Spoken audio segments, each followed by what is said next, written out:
రాష్ట్రంలో కూటమి double engine సర్కార్ దూసుకుపోతోందని కూటమి నాయకులు చెప్పడం చాలా విడ్డూరం, హాస్యాస్పదం, అతిశయోక్తి. అప్పుల్లో మాత్రం దూసుకుపోతూ ఉండేది వాస్తవమే. All time record. ఈ ఏడాది కాలంలోనే 1,58,604 కోట్ల రూపాయలు అప్పు చేసింది. ఇది ఆల్ టైమ్ రికార్డ్. కాబట్టి అప్పుల్లో దూసుకుపోతా ఉంది. కానీ అభివృద్ధిలో మాత్రం చతికిలబడింది, అంకె వేసింది. కేంద్రం నుంచి గ్రాంట్ తెప్పియడంలో చతికిలబడింది. 2023-24లో కేంద్రం నుండి రాష్ట్రానికి వచ్చిన గ్రాంటు 34,698 కోట్ల రూపాయలైతే 2024-25లో కేంద్రం నుండి రాష్ట్రానికి వచ్చిన గ్రాంటు 20,135 కోట్ల రూపాయలు. అంటే 14,563 కోట్ల రూపాయలు కేంద్రం నుండి గ్రాంట్ తగ్గింది ఈ ఏడాదిలో. ఇది సాధించింది. ఇక రాష్ట్రానికి సంజీవని లాంటి ప్రత్యేక హోదా అమలు కావడం లేదు.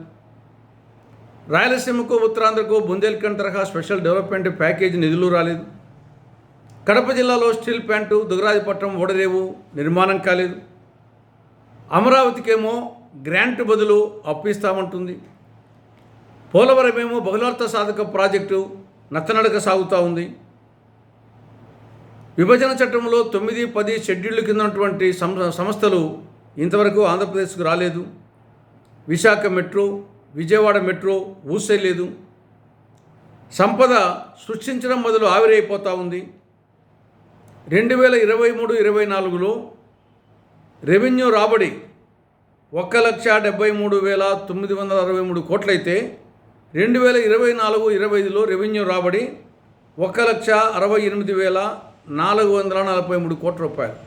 అంటే 5,520 కోట్ల రూపాయలు తగ్గింది. అంటే సంపద సృష్టించడం బదులు సంపద ఆవిరైంది. క్యాపిటల్ ఇన్వెస్ట్మెంట్, పెట్టుబడి వ్యయం తగ్గిపోయింది. 2023-24లో 23,589 కోట్ల రూపాయలు క్యాపిటల్ ఇన్వెస్ట్మెంట్ అయితే 24-25లో అది 19,176 కోట్ల రూపాయలే. అంటే 4,415 కోట్ల రూపాయలు తగ్గింది. జిఎస్టీ వసూళ్లు కూడా తగ్గాయి. 2024 ఏప్రిల్ మే మాసాలతో పోలిస్తే 2025 ఏప్రిల్ మే మాసాల్లో జిఎస్టీ వసూలు తగ్గాయి. అంటే ప్రజల కొనుగోలు శక్తి తగ్గింది. రియల్ ఎస్టేటు పాతాళానికి పడిపోయింది. విద్యుత్ సర్దుబాటు ఛార్జీలు 15,480 కోట్ల రూపాయలు ఒకేసారి బాధడం జరిగింది. అంటే బాధుడే బాధుడు, వీరబాధుడు. కాబట్టి కూటమి ప్రభుత్వం చెప్పినట్టు, కూటమి పార్టీలు చెప్పినట్లు రాష్ట్రము అప్పుల్లో మాత్రము దూసుకుపోతూ ఉంది, అభివృద్ధిలో మాత్రము కుంటుపడింది, సతికిలబడింది అని ఖచ్చితంగా చెప్పక తప్పదు. ఇక నిన్న విజయోత్సవ సభలో డిప్యూటీ చీఫ్ మినిస్టర్, జనసేన అధ్యక్షుడు పవన్ కళ్యాణ్ గారు వాడిన మాటలు ఇవి అనుచితం. తొక్కి నార తీస్తాడట. ఏమిటో ఆ నార తీయడం? ఇలాంటి మాటలు గతంలో కూడా మాట్లాడినాడు ఆయన. ఒకసారి జనసేన ఆఫీసులో, అప్పుడు ఇంకా అధికారం రాలేదు, ఏ మాట అన్నాడు? తమాషాగా ఉందా కొడకల్లారా, ప్యాకేజీ గీకేజీ అంటే చెప్పు చూపిస్తూ పళ్ళు రాలగొడతా, అరే వెధవలారా, సన్నాసులారా, చవటల్లారా, దద్దమ్మలారా, ఒంటి చేత్తో వచ్చి మెడ పిసికి తొక్కి చంపేస్తా, ఇలాంటి మాటలు మాట్లాడినాడు.